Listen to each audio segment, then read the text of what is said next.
notre podcast. Tu démarres ton aventure entrepreneuriale. Rejoins-nous. Il y a des compétitions, mais ça ne fait pas de pour autant des gamers professionnels. Parce que je ne pense pas qu'il y en a un parmi eux qui dira qu'ils ne vivent que du gaming, que du fait qu'ils jouent en ligne. Parce que être un gamer professionnel, c'est beaucoup de choses qui entourent. Donc selon toi, ils sont encore des amateurs. Quand tu dis une volonté de vouloir faire ce qu'il faut, tu veux dire quoi par là? Déjà, quand on prend un gamer professionnel, je mets d'abord de côté les compétitions. Ce qui le nourrit quotidiennement, ce sont les live streaming. Aller sur des sites comme Twitch, être en interaction avec le public, être en train de jouer, permettre aux gens de regarder, de commenter, tu réagis avec les gens. C'est ce qui rapporte en tout cas une grande partie des revenus des gamers. Et je ne peux pas citer un gamer béninois qui fait cela. Alors, où est-ce qu'il gagne l'argent? Il y a des personnes qui se revendiquent au Bénin actuellement. Il y a des associations, je vais taire le nom, qui disent qu'ils sont des gamers professionnels. Il y a même d'autres qui sont les présidents ou je ne sais quoi de gaming au Bénin. Si bien tu n'es pas au courant de ça. Si c'est le cas, la personne n'aura qu'à nous laisser son profil Twitch. On ira dessus, on va fouiller un peu. Donc déjà, est-ce qu'il aura un Twitch? On ne sait pas. Il n'aura qu'à nous laisser son profil Twitch. On ira dessus, on va fouiller un peu, on va voir le nombre d'abonnés, on va voir le nombre de vues, on va voir comment est-ce que ces séances se font. D'abord, les compétitions en Afrique, c'est un peu comme la pluie à Dubaï. Hein? Voilà. C'est peut-être une fois par an ou bien 2 fois par an. Ton allocution. D'abord, je vais dire une chose. S'il y a des personnes qui pensent qu'ils sont des gamers professionnels à Cotonou ou bien au Bénin, déposez les armes d'abord. Parce que je vais être très très très vite dans ce que je vais dire. Un gamer pro doit franchement bénéficier, rentabiliser, monétiser quand il joue en ligne. Quand tu es à ce stade, tu es appelé un gamer professionnel. Même si tu participes à des compétitions et tu gagnes des trophées, ça ne fait pas de toi encore un gamer professionnel tant que tu n'appartiens pas à une source, c'est-à-dire à une association, à un club, ou bien tu n'es pas sur un contrat avec un club et tout. Donc voilà. Donc s'il y a des associations ou bien il y a des personnes au Bénin qui pensent qu'ils sont des gamers professionnels, je suis désolé. Vous n'êtes pas des gamers professionnels.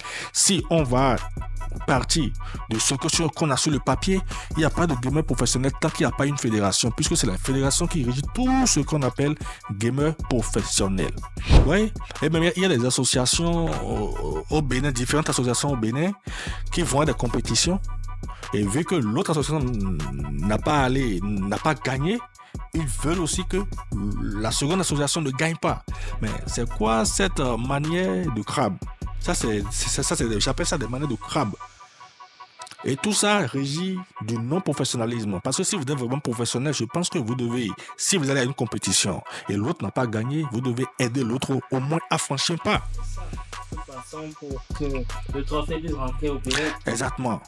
Pour avoir une fédération au Bénin, d'abord il faut avoir des associations qui... Des associations, il y en a déjà sur le terrain, il y en a quelques-unes quand même. Il y en a quelques-unes, mais il n'y en a pas beaucoup. Donc il faut vraiment des associations qui exercent dans le domaine, qui font des preuves, parce qu'on ne peut pas aller voir le gouvernement et dire qu'on veut créer une association si on n'a pas des preuves. Vous devez savoir une chose, le gouvernement fonctionne comme une banque. Avant d'aller faire un prêt à une banque, il faut des preuves. Que tu as une entreprise ou bien que tu travailles quelque part, que tu gagnes de l'argent, que tu as une fiche de paye. Maintenant, ou bien que tu as un bien immobilier que tu peux mettre en gage pour avoir un prêt. Là, la banque a confiance et la banque te remet l'argent. Maintenant, c'est de la même façon que le gouvernement fonctionne. Est-ce que tu comprends?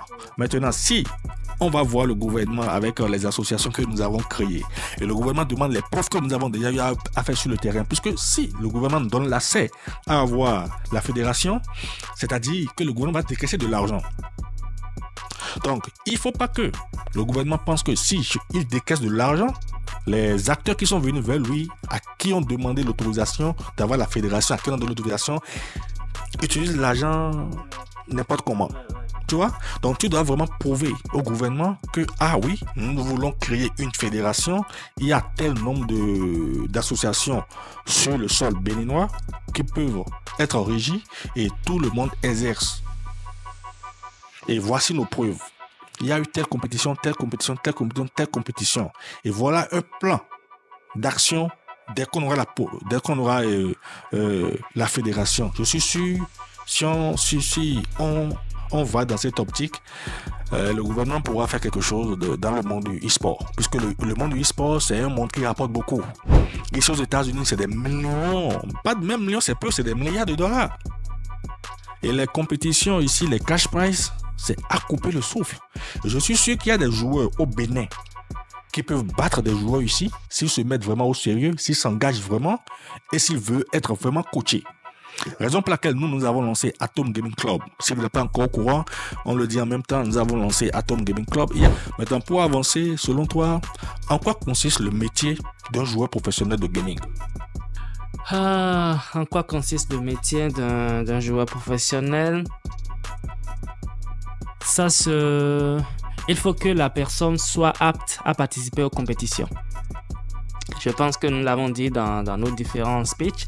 Les compétitions, c'est vraiment important. Je pense que c'est une grosse partie quand même des revenus d'un gamer professionnel. C'est une grosse partie quand même de ce qui peut te faire connaître au grand public. Parce que quand tu es sur les plateformes de streaming des gamers, tu joues, tu vois. Les gens peuvent se connecter comme ils peuvent ne pas se connecter. Mais quand tu participes à une grande compétition, tu as la chance d'avoir beaucoup plus de visibilité, de gratter beaucoup plus d'abonnés sur ces genres d'événements. Donc les compétitions, c'est vraiment important et il faut aussi faire partie d'une équipe. Ça, bon, c'est vrai que comme vous l'avez dit, c'est pas quelque chose qui est vraiment récurrent au Bénin, mais la plupart des gamers font partie d'équipes.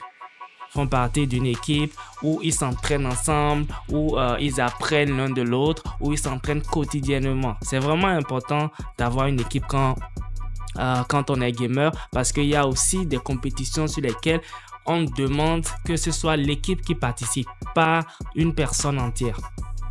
Il faut que tu sois dans une équipe et c'est ton équipe qui participe.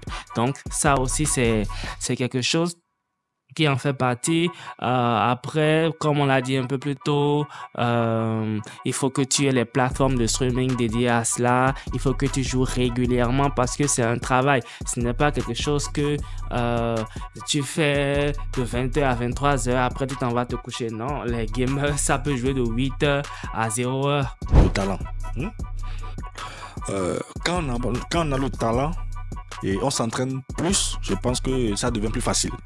Par exemple, Lionel Messi, Cristiano Ronaldo, ok, et d'autres joueurs, hein, Neymar et Vinicius Junior. Appelez pas nous Neymar. Neymar, c'est un gâchis. Sautons-le.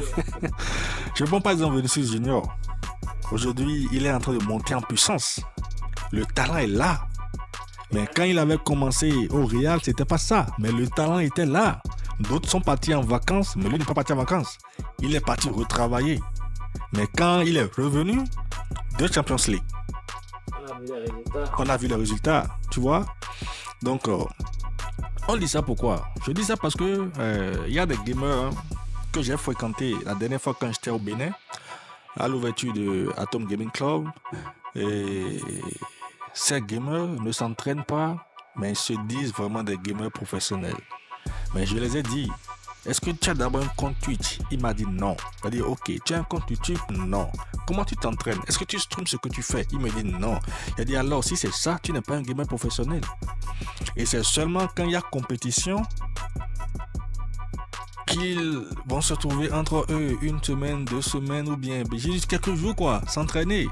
Là tu n'es pas un gamer professionnel, tu peux pas être un gamer professionnel parce que les mêmes critères de responsabilité que demande un joueur de football professionnel, c'est les mêmes critères que demande les responsabilités d'un joueur pour être un joueur ou bien pour devenir un joueur professionnel de gaming. Préparez-vous, nos podcasts arrivent très bientôt avec des sujets qui vont vous captiver, inspirer et vous ouvrir les yeux comme jamais. Restez connectés, c'est pour bientôt. Ne ratez pas ce rendez-vous très important. Abonnez-vous pour plus.